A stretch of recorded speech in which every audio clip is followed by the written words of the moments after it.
UFC 321 is finally here. Tom Aspinall is taking on Ciryl Gane in the main event. We have the co-main, Jandiroba taking on Mackenzie Dern. In today's video, I'm going to give you my predictions and breakdown for the full card. Let's not waste any time. Let's get into the first fight of the night. We have Jailton Amorim taking on Mizuki Inu. And this is one of my favorite picks of the night. Jailton, she's a very good grappler and she has some decent power in her hands. In my opinion, this should be a layup for Jailton Amorim. Mizuki is somebody who's had her career derailed by injuries. This is just her second fight in 5 years. That's crazy. Jailton should go in, get on her early. Don't let her shake any ring rust off. Get on her, get the finish early and often. Give me Jailton. I think she'll find a sub at some point during this fight. Moving on, we have Maksum taking on Reposo. In my opinion, this fight is going to be won by the fighter who does more. Who's going to be the more active guy? Who's going to throw more punches and just do more start to finish? If you watch the tape on these two fighters, I think there's a pretty clear answer to that question. Azat is clearly the guy who throws more. He's more active. Reposo, we've seen him kind of tit for tat and just throw a couple strikes. Anybody who can go an entire round and only throw 5 punches, that's not a guy that I'm going to trust. This probably goes to decision. I think Azat is slightly better everywhere, and I think he's going to be the more active fighter. So give me Azat. It probably goes to decision. Give me Azat. Next up, we have what might just be the worst sanctioned fight the UFC has ever put on. This might be the worst fight the UFC's ever done, and I'm dead serious. We have Abdelwahab, I definitely messed that up, taking on Chris Barnett. Hear me out. This fight is so awful, I don't even know where to start. Hamdi is coming off a split decision loss to Mohammed Usman. Yes, you heard that correct. A decision loss to Mohammed Usman. Usman is awful, for those who don't know. On the other side of the octagon, Chris Barnett. Chris Barnett is a 5'8" heavyweight. In his last fight, right before it was going to start, Bruce Buffer or whoever was reading off the names, Chris Barnett jumped up. And when he landed, he blew out his entire knee. That's the level of athletes we're talking about here. So in this fight, we have someone who is coming off a decision loss to Mohammed Usman, and they are a minus 400 favorite. How is that possible? I refuse to acknowledge this as an actual UFC fight. It's not a UFC fight. I don't know what it is. It's a circus show. I'm not recognizing it. I'm not. I refuse. Hamdi probably wins. It's a dumb fight. Don't bet on it. Don't! Moving on, we have Nathaniel Wood taking on Jose Delgado. This is a very good fight, and it should be a fun one to watch. What sticks out to me the most here is the size difference. Jose Delgado is a big and physical featherweight who has some serious finishing potential. And on the other side, Wood, in my opinion, he's a little undersized for the division. I think he's a bantamweight at heart. That's probably where he should be. That's in my opinion. And I think that's going to be the downfall in this fight for him. Nathaniel Wood is really good, but I don't think he can beat a guy as big and as physical as Jose Delgado. I like Jose. I think he's going to be too big, too physical. Give me Delgado, and it wouldn't shock me if he found a finish here. Next up, we have a short notice bout that's been put on. There's a couple of them on this card. Walter Walker taking on Louis Sutherland. Walter Walker, he's coming off his signature at this point. It's his signature move, the heel hook submission over Kenny Nzechukwu. And Louis Sutherland is making his UFC debut. In my opinion, this is a layup for Walker. Now, it's the heavyweight division, so anything can happen. Don't be too confident in any heavyweight fighter, really. But Walker has proven he's a level above this. And more importantly, Louis Sutherland doesn't look like the same human being since joining the UFC. Look at this picture of Louis Sutherland before he got to the UFC. And then look at this picture of him now at his last weigh-in before his canceled fight. If that's not a guy who's no longer on the juice, I don't know what is. Give me Walter Walker. I think he probably finds his signature move again. Heel hook submission. Give me Walter Walker. I'm riding with the Walker brothers. I don't care what anybody says. Next up, we have Kareem taking on Camilo. This is a very close fight between fairly similar fighters. What sticks out to me is the experience and decision making. Camilo is one of those guys who makes a lot of bad decisions. We've seen it time and again. He'll rush for a position, jump for a sub that's not really there. And sometimes it's good because you want a fighter who's going to chase a finish. But it's clear when a guy's doing that a little too much, and Camilo is one of those guys. It makes him hard to trust, and I think going into this fight, Kareem is not going to make those kind of mistakes, and I think he can capitalize on those mistakes. This probably goes to decision. It's a close fight, but I think Abdul is a little better everywhere, and he's a little better up here in his brain. His brain is a little better. Give me Abdul. Next up, we have Aliskerov taking on Hyung Park. This is one of those fights that the matchmaking just doesn't make a lot of sense to me. Aliskerov, in my opinion, he's ready for somebody better than Hyung Park. I realize he got finished by Robert Whittaker on short notice, and he's kind of looked down on because of that fight. But in my opinion, that's not that bad of a loss, man.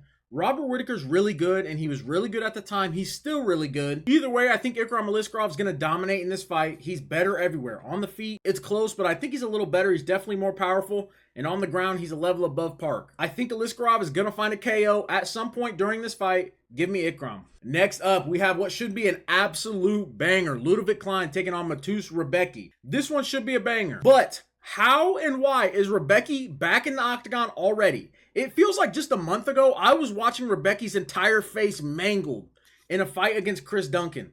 Now he's back fighting another violent guy? That's terrible management, terrible decision making. And that's why I have to take Klein here. I don't think Rebecki is going to be able to win fights when his face becomes mangled very easily.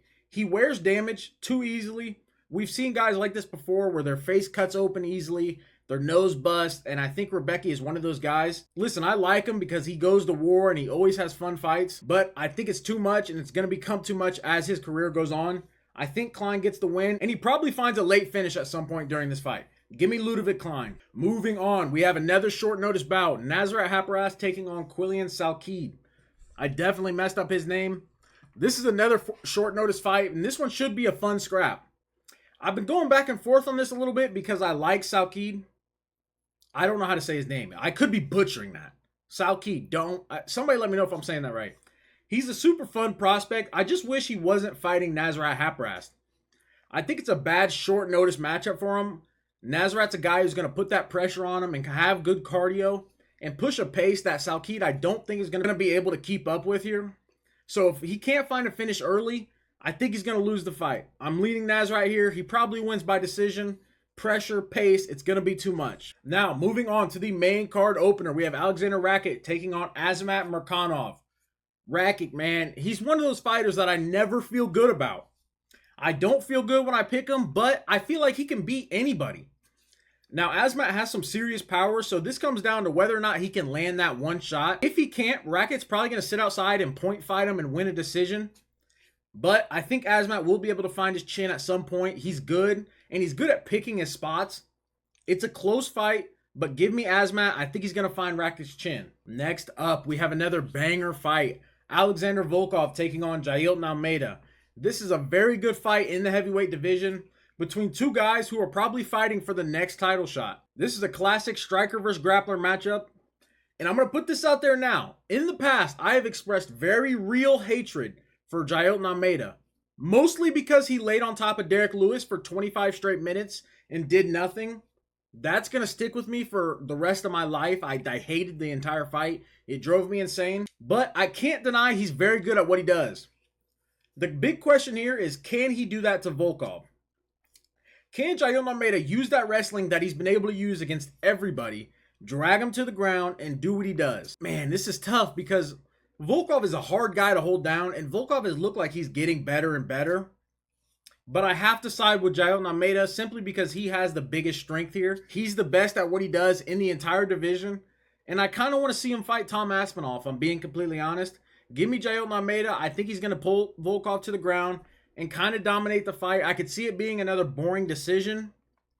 Although somehow he doesn't have a bunch of decisions. I swear that's a fake stat. Give me Jailton Almeida. Moving on to the real co-main event of the card. We have Umar Nurmagomedov taking on Mario Bautista. I'm not going to waste a lot of time with this. This one seems pretty clear to me. I think Umar is the second best fighter in the entire division.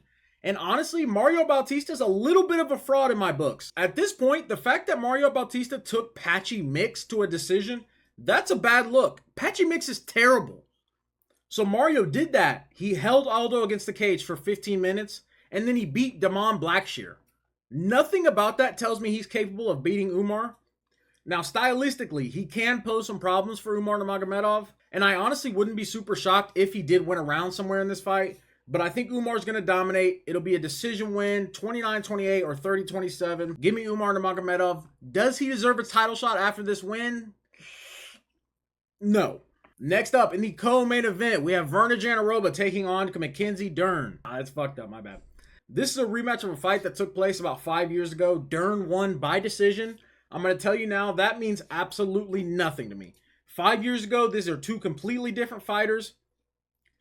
And I'm going to say this, I think this entire fight may end up on the ground.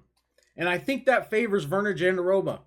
We know Verna's going to be able to control Dern. We've seen that before. And she's only gotten better at that. Now, obviously, she does have to worry about staying safe during this fight. And I think we can trust her to do that, but we'll see. In my opinion, Dern's only chance to win is grabbing a sub. And I just don't think Verna's going to make that kind of mistake that puts her in a bad position. I also just think Jandiroba is taking her career more seriously than Mackenzie Dern at this point. Give me Verna. It's probably a close 29-28 decision, where Verna wins because of that control time. Last but not least, in the main event, we have Tom Aspinall taking on Ciryl Gane. Cereal, yes, like Cheerios. Now, if Gane was to beat Tom Aspinall in this fight, am I wrong for saying it would be one of the bigger upsets we've seen in a long time? And not like betting odds upset, because the line's really not that wide. I just don't think there's a person on planet Earth who fully believes that Gane is going to beat Tom Aspinall. Nobody's out there. Anybody saying that, I swear, is just doing it for views to get a reaction. What can Gane do to beat Tom Aspinall? Is he going to sit outside and point fight Tom Aspinall for 25 minutes? No chance! The bigger question here is, how does Tom Aspinall win? It's probably going to be the first round. Is it a KO or is it a sub? I've seen a lot of people taking sub. Tom Aspinall's good. He probably shoots and gets this fight to the ground. I just think he's going to bash Ciryl Gane's head in. I think it's going to be a violent KO victory. Once again, I can see the ground and pound. Either way, Ciryl Gane has no chance. After seeing what John Jones did to Gane, I quite literally think there's a 0% chance he can win this fight. Call me crazy if you want. That's how I see it. If you made it this far in the video, man, like, comment, subscribe. Follow the channel. We're going to keep posting.